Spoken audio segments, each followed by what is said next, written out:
আসসালামু আলাইকুম ওয়া রাহমাতুল্লাহ। হেলিকোব্যাক্টার পাইলোরি পেটে ব্যথা ও গ্যাস্ট্রিকের গোপন কারণ। হ্যাঁ, এইচ পাইলোরি বা হেলিকোব্যাক্টার পাইলোরি সম্পর্কে আমরা ইতিমধ্যে অবগত হয়েছি। হেলিকোব্যাক্টার পাইলোরি একটি স্পাইরাল ব্যাকটেরিয়া। এই ব্যাকটেরিয়াটি আমাদের পাকস্থলী এবং আমাদের ডিওডেনামে থাকে। কোন অংশে থাকে? সাধারণত পাকস্থলীর অ্যান্ট্রামে এবং ডিওডেনামের প্রথম কিংবা দ্বিতীয় পার্টে থাকে এবং সেটি থাকে পাকস্থলী কিংবা ডিওডেনামের ভিতরের দিকে যে আবরণী রয়েছে অর্থাৎ মিউকাস আবরণীর নিচে অর্থাৎ সাবমিউকাসের নিচে এটি অবস্থান করে এবং এর কাজ হলো আমাদের পাকস্থলীতে যে বিভিন্ন রকম কোষ রয়েছে বিশেষ করে প্যারাইটাল কোষকে উজ্জীবিত করে সেখান থেকে হাইড্রোক্লোরিক অ্যাসিড জাতীয় এক ধরনের সবচেয়ে শক্তিশালী অ্যাসিডকে নিঃসরণে সহায়তা করা বা স্টিমুলাস প্রদান করা হলো এর কাজ। এই ধরনের স্টিমুলাসের ফলে অতিরিক্ত হাইড্রোক্লোরিক অ্যাসিড নিঃসরণ হয় এবং এর ফলে আমাদের পাকস্থলীতে আলসারেশন অর্থাৎ ঘায়ের তৈরি হয়। তো এইচ পাইলোরি কি করে? এর কাজ হলো যখন তখন প্যারাইটাল সেলকে অর্থাৎ প্যারাইটাল কোষকে উদ্বুদ্ধ করে এবং হাইড্রোক্লোরিক অ্যাসিড নিঃসরণে জন্য প্ররোচিত করে এবং এর ফলে যখন তখন হাইড্রোক্লোরিক অ্যাসিড নিঃসৃত হয় এবং নিঃসৃত হয়ে আমাদের পাকস্থলীর বিভিন্ন অংশে এমনকি ডিওডেনামে আলসার অর্থাৎ ক্ষত তৈরি করে বা ঘা তৈরি করে। তো এইচ পাইলোরি ব্যাকটেরিয়া হলে পরে অনেক সময় দেখা যায় এইচ পাইলোরি ব্যাকটেরিয়া সংক্রমণে দেখা যায় আমাদের পেটে ব্যথা করে এবং গ্যাস্ট্রিকের সংক্রমণ দেখা দেয়। তো এইচ পাইলোরি কি করে? এইচ পাইলোরি ইতিমধ্যে বলেছি তার কাজ হলো প্যারাইটাল সেলকে প্ররোচিত করা এবং যখন তখন প্ররোচনা দিয়ে হাইড্রোক্লোরিক অ্যাসিডের নিঃসরণ ঘটানো এবং যখন তখন এই হাইড্রোক্লোরিক অ্যাসিডের নিঃসরণ হলে পরে আমাদের পাকস্থলীতে ঘা তৈরি হয়ে যায়। আমরা জানি পৃথিবীর অন্যতম একটি শক্তিশালী অ্যাসিড হাইড্রোক্লোরিক অ্যাসিড। সেই অ্যাসিড আমাদের পাকস্থলীতে রাখার জন্য পরম করুণাময় অসীম দয়ালু আল্লাহ ব্যবস্থা করেছেন। কেন করেছেন?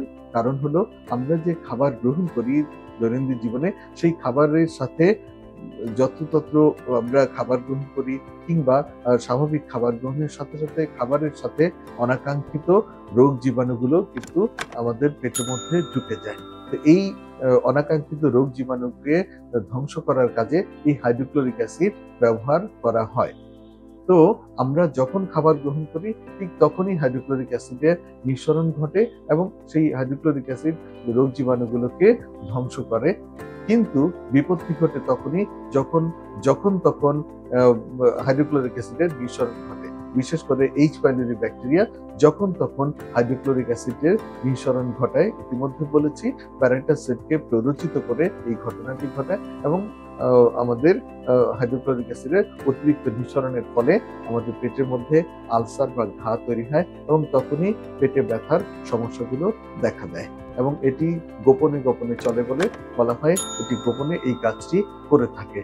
এই এইচ পাইলোরি ব্যাকটেরিয়ার সংক্রমণ রোধে আমাদেরকে যেটি করতে হয় বিশেষ করে আমাদের স্বাস্থ্য বিধিগুলো মেনে চলতে হয়। কেননা এইচ পাইলোরি ব্যাকটেরিয়া কিন্তু মুখ থেকে মুখে ছড়ায় অর্থাৎ একজনের মুখের খাবার থেকে আরেকজনের মুখে দিলে পরে সেটি ছড়াতে পারে। সেটি কিভাবে? সেটি প্লেট, গ্লাস, থালা, বাটি, চামচ কিংবা পানীয়র মাধ্যমে কিন্তু ছড়াতে পারে। এই কারণে দেখা যায় এইচ পাইলোরি ব্যাকটেরিয়া ইরাডিকেশন করার পরও পুনরায় কিন্তু এই ব্যাকটেরিয়ার সংক্রমণ হয়ে থাকে।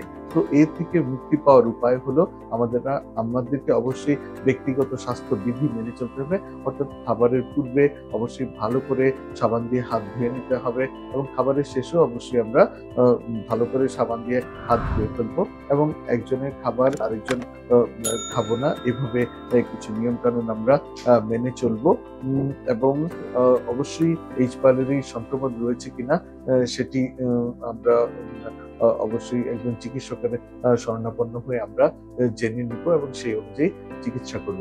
এখানে একটি বিষয় বলে রাখা ভালো, সেটি হচ্ছে মুখ থেকে মুখে যাতে খাবার না ছড়াতে পারে তার জন্য আমরা ব্যক্তিগত স্বাস্থ্য বিধিগুলো মেনে চলবো। অর্থাৎ একজনের মাখানো খাবার আরেকজনকে দেওয়া কিংবা আরেকজনের মাখানো খাবার সেগুলি খাওয়া এগুলো থেকে আমরা অবশ্যই বিরত থাকবো। সেই ক্ষেত্রে আমরা এই এইচ পাইলোরি সংক্রমণ থেকে দূরে থাকতে পারবো। আজ এ পর্যন্তই। সবার দোয়া চেয়ে বিদায় নিচ্ছি। আল্লাহ হাফেজ।